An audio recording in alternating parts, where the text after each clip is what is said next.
everyone, my name is Karen, this is my channel Rather Be Reading, and today I'm bringing to you the mid-year book freakout.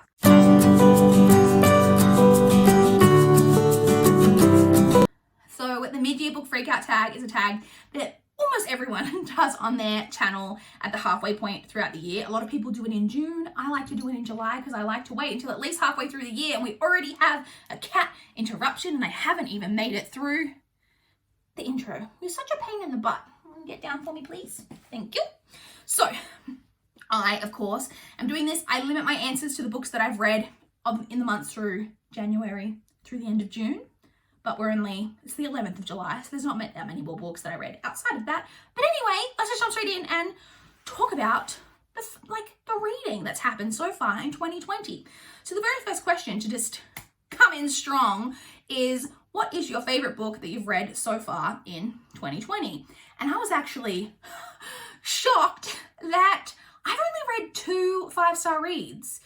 New to me 5-star. I've reread some Harry Potter, which are obviously 5-star reads for me.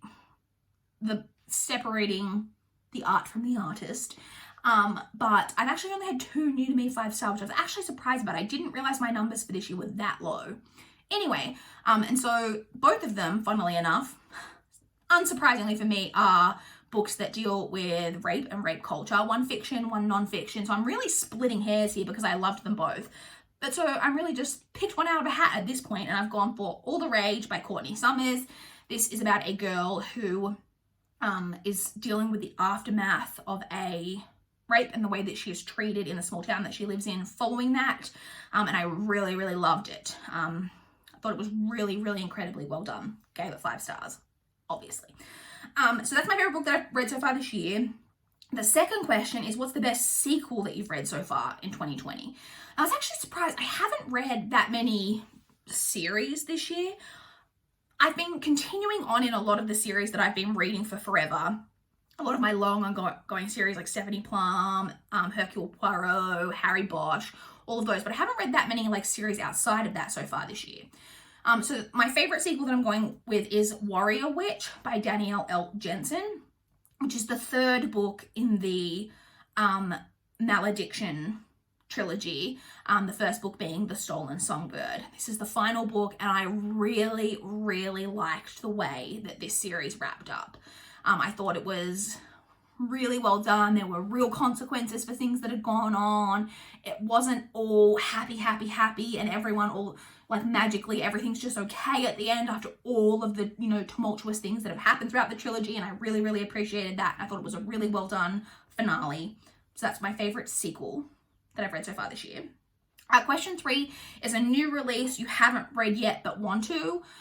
I, as you guys may know, read very few books that are published in the year that I'm reading them. Did that sentence make sense? You guys know what I mean. Outside of my NetGalley reads, I read very few books that are published in that year.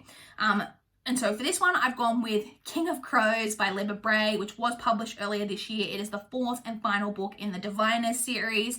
And I'm still pumped for it, even though I've only really heard one person still talk about it on BookTube, and they had a really poor review of it. But I'm still really excited to finish this series off myself. I have been, if you've been watching my channel, rereading the series. I've reread the first 2 so far. So I need to reread the 3rd book so I can move on to this finale, because I'm really, really excited for it. I'm hoping I'm not going to hate it the way that other person did, but we'll see. And the next question is your most anticipated release for the second half of the year. Again, I really don't read that many books that are published within that year. And the books that I get approved for on NetGalley that I do read are typically not my most anticipated, because I'm not an important high enough booktuber to get arcs of those types of books. But one 2020 release that I am really, really interested in, that I'm really looking forward to, I probably won't read it this year, but I am interested in it, is Horrid by Katrina Leno. I think this one's coming out in October. I haven't read anything by Katrina Leno. I do have her book Summer of Salt on my TBR, which I'm also really, really interested in. But the premise of this and this cover is exquisite. But this is a YA, and it's about a girl and her mother who relocate, I think, to the mother's hometown following, I think, the death of her father. And she's trying to, start a new life, make new friends at a new school, all of that. there's weird stuff going on in the house that they live in, and then I think she discovers a locked room in the house, and there's something weird going on with that. I don't know too much about it apart from that, but I am very intrigued by this, and it just sounds right up my street. And like I said, the cover. It's a lot to do with the cover, I'm not going to lie. The next question is your biggest disappointment. And at first I was like, oh, I can't really think of any books that I've been like hugely disappointed in this year. And then so I was going through my reading spreadsheet and I was like, oh no, I know exactly what it is. It's Slayer by Kirsten White. Now, I heard poor reviews of this, but I was still deep in my soul hoping. I was hoping that this was going to be so good, and it really wasn't. You guys know, if you've watched or heard me talk about it at all, Buffy the Vampire Slayer is my favorite show of all time. I'm like a huge fan of the show. And this is a book set in that world following the end of the show, like it's set after. And I was just really disappointed in it. I did not think, and it was weird because you could tell that Kirsten White is a fan of the show. And in some ways that worked, and in other ways it didn't. And there was a lot of characterizations of, well, this is more in the sequel, Chosen, which I also didn't like. It was characterizations of characters from the show that I just thought were really off. And the main character and a lot of the characters in this book really have a lot of hate. They talk really badly about Buffy, the titular character from the show, which I feel like you're just right from the off alienating like your core audience, which is just a bit odd. And I was just, like I said, I kind of had thought maybe it was going to not be great, but I still was hopeful and my hopes were dashed. Coming off that question, the flip side of that is instead of your biggest disappointment, your biggest surprise. And for that, I've gone with Murder at the Brightwell by Ashley Weaver, the first book in the Amory Ames series. So this is a book that I had from NetGalley, but it's actually, I believe there's like 10 books published in this series, and this is the first one. And I don't know why it was on NetGalley, but randomly it was, even though this book came out quite a while ago. And I saw it and I immediately requested it because I had heard Olive from a book Olive talking about this series. And I knew that it was like historical, kind of cozy mysteries, but like kind of like on the borderline between like cozy mysteries and then just like normal type of mysteries. And like, it's not that I didn't think I would enjoy it. I thought it would be an enjoyable, fun read, but I didn't expect to love it. I thought it'd be like a 3.5 star read. I gave this 4.5 stars. I freaking loved it. I loved the characters. I really enjoyed the mystery, really enjoyed everything in it. Like I say, the characters were great, and really look forward to continuing on with that series. I have the second book on my TBR in July. Really excited to get to it. So it's not that I didn't think I would like it, but I didn't expect to love it, and I did. The next question is your favorite new author so far this year. And I had, so really my instinct for this was to go with Courtney Summers. But that felt like a bit of a cheat because I have read a book by Courtney Summers before, which was Sadie, which I also gave I gave that 4.5 stars. And I did really like it. And I wanted to read more from her. And then I picked up All the Rage this year, which like I said was my favorite book of this year. And that really solidified her as an author that I think I'm really going to love most of her books from. I've already got one of her other backlist books on hold from my library. It's been on hold for ages. I'm dying for it to come in because I really want to read more from her. But I thought I'd pick another author that I've read actually for the first time this year that I'm also very intrigued to read a lot of their back catalogue, and that is John Mars. I read What Lies Between Us, his most recent publication, which is a book that I had from NetGalley that I was really excited about and I ended up really enjoying. And he has quite a few books that people really rave about, and then a bunch that I'd never really heard anyone talk about but were really cheap. So I actually have on Kindle, and so I have a bunch of those on my Kindle now. I'm really excited to read more books from him. I think he's an author that I'm also really going to enjoy moving forward. The next question is your newest fictional crush. I'm 32 and I don't, not that older people can't get fictional crushes, but I don't really get fictional crushes, but I just thought I'd name a character that I did really enjoy, like as a romantic lead. I don't really have a crush on them because they're way younger than me. The person I'm talking about, the character I'm talking about is Clark from The Unexpected Everything by Morgan Matson. He is the male love interest in The Unexpected Everything, and I really enjoyed him like as a love interest. And he's probably my favorite love interest that I've read this year, one of them. But he's like 19 or something like that, and I'm 32. So I wouldn't call it a crush, but I thought he was a great romantic lead. The next question is your newest favorite character. And for that, I have gone with Amory Ames of the Amory Ames series. The titular character of the series, but the main character in The Murder at the Brightwell. I really, really enjoyed her. I think she's a character that my love of her is going to keep growing as I continue on throughout that series and read more from her. So I'm really, really looking forward to continuing on in that series and reading even more from her. The next question is a book that made you cry. And for this, the one that immediately came to mind was Point by Brandy Colbert. This is a book that deals with some really heavy subject matter. It does feature a Black main character by a Black author. I do want to mention that.